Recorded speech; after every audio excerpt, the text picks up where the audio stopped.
Bom, sobre a suspensão dos testes com a vacina Coronavac pela Anvisa, a gente conversa agora com a doutora Mônica Levi, diretora da Sociedade Brasileira de Imunizações. Boa tarde, doutora.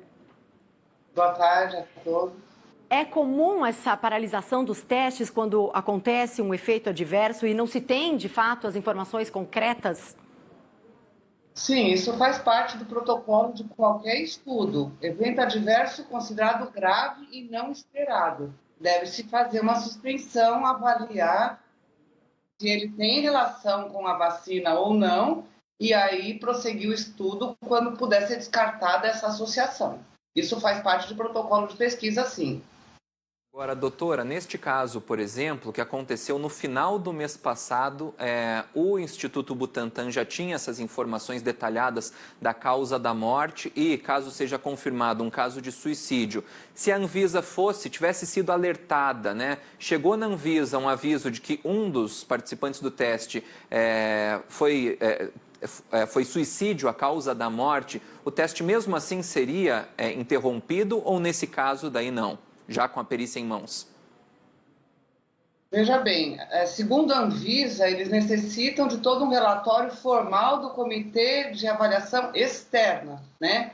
Aqui, o Centro de Pesquisa da USP, né, da Faculdade de Medicina de São Paulo, já havia descartado e mandado o relatório descartando a associação com a vacinação e tratar-se de um caso de suicídio. Mas, segundo a Anvisa, eles precisam desse relatório formal por todas as vias protocolares, né? O que é uma pena, porque a gente já sabe que não foi a vacina, não foi problema com a vacina. Não sabemos nem se essa pessoa, se esse participante recebeu vacina ou recebeu placebo, mas seja lá o que ele recebeu, a causa da morte não estava relacionada. Para nós, isso é muito óbvio que a gente desejasse que fosse uma coisa muito imediata a retomada do estudo. Parece que não vai ser tão rápido assim. Doutora, e eu imagino que quando os voluntários são selecionados, haja um estudo sobre o histórico de saúde desses voluntários. Num caso como esse, dentro desse relatório que é enviado sobre a morte ou sobre o efeito adverso, também vai as informações sobre o histórico de saúde para ver se existe alguma relação com algo que ele teria anteriormente à tomada da dose? Não, veja bem, eu faço parte, inclusive, eu sou voluntária da vacina Oxford, né? A gente assina, sim, um contrato onde é explicado tudo e se faz uma anamnese perguntando da sua situação de saúde, enfim, de vários riscos, é feita uma anamnese, sim, de cada participante. Mas não entra-se a fundo se tem problemas psiquiátricos e esse tipo de coisa. E a avaliação é feita. No caso da Oxford, que eu participo, semanalmente eu recebo o WhatsApp e me comunico com eles para dizer se eu não tive os sintomas que poderiam ser da Covid, né? Falta de ar, febre, perda do olfato, esse tipo de coisa. Agora, isso é imprevisível que ocorra um atropelamento, um infarto, um suicídio, coisas assim que podem acontecer quando você está estudando na casa dos milhares, que a fase 3 é isso, né? Aí é mais o mundo real, não é aquele número pequeno de participantes de fase 1 e 2, onde se avalia a segurança em poucas pessoas. Aí você está no mundo real, vai acontecer esse tipo de coisa. E o que é importante é que seja feita análise se está relacionada com a vacinação ou não. Agora, E o quanto antes.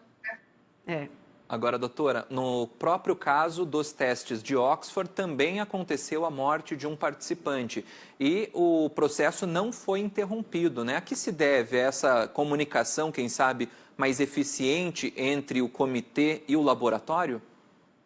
Não, foi interrompido, sim. Quando teve aquele, no caso do evento adverso grave, que foi aquela síndrome neurológica que houve lá na Inglaterra, no Reino Unido, eles interromperam, sim, por seis dias. Aqui no Brasil. No caso aqui do Brasil, de um rapaz, acho que um jovem médico de 28 anos do Rio de Janeiro. Não, na verdade, esse comitê independente que avalia, eles abrem sim para você saber se a pessoa recebeu placebo ou vacina. Ah, sim. Então, ficou, no caso, não haveria motivo. A pessoa morreu realmente da Covid.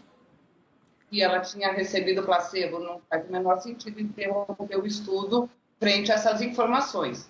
E diante disso, doutora, pode-se supor que esse paciente, então, não tenha recebido o placebo ou ainda é cedo para tratar essa informação? Você diz no caso agora No caso agora da Coronavac. Olha, na verdade, isso já nem importa se era uma pessoa vacinada ou placebo, porque, de qualquer maneira, está descartada a relação com a vacinação. Então, já não é mais nem essa questão. No caso do outro óbito, era um caso de Covid. Então, é diferente, né? Tem que ver se a vacina não protegeu, se a vacina agravou o quadro, enfim, a investigação é outra. No caso, o que aconteceu é uma desgraça, mas que acontece na vida das pessoas, independente de elas estarem participando de estudo ou não. Obviamente, esse estudo deveria ser retomado imediatamente, né? A senhora é contra, então, essa paralisação dos testes por conta desse efeito adverso que, aparentemente, é por conta de um efeito externo mesmo? Partindo do princípio que se tem o conhecimento que foi um caso de suicídio, obviamente ninguém está ganhando, essa guerra política não beneficia ninguém. Nós estamos aqui, já basta a desgraça dessa pandemia. A gente interrompeu o estudo, atrasa o desenvolvimento da vacina, atrasa a possibilidade da gente vacinar a nossa população e minimizar ou terminar com essa pandemia. E a quem beneficia um atraso de estudo, uma interrupção de estudo? Ela se faz necessária durante um período de investigação. Descartada essa associação, não tem por que a gente interromper e prorrogar esse tipo de... É uma politização da vacina, infelizmente é isso que está acontecendo aqui no nosso país. Doutora, a gente pode falar então agora sobre outras vacinas que estão testadas no Brasil. A senhora falou que é voluntária de Oxford. Como diretora da Sociedade Brasileira de Imunizações, a senhora acredita que a gente possa ter uma vacina, de fato, até o final do ano aqui?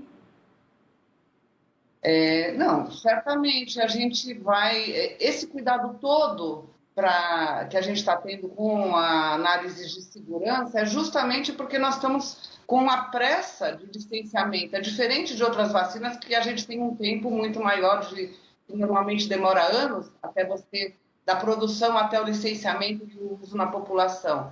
Nós estamos numa situação de emergência e o que nos permite um licenciamento muito mais precoce, que me interessa daqui 3, 4 anos, quantas vidas vão estar perdidas por conta da espera tradicional. Então, eu acho que sim, a análise dessa vacina da Coronavac pelo Butantan estava prevista para novembro, em dezembro a gente está iniciando a vacinação.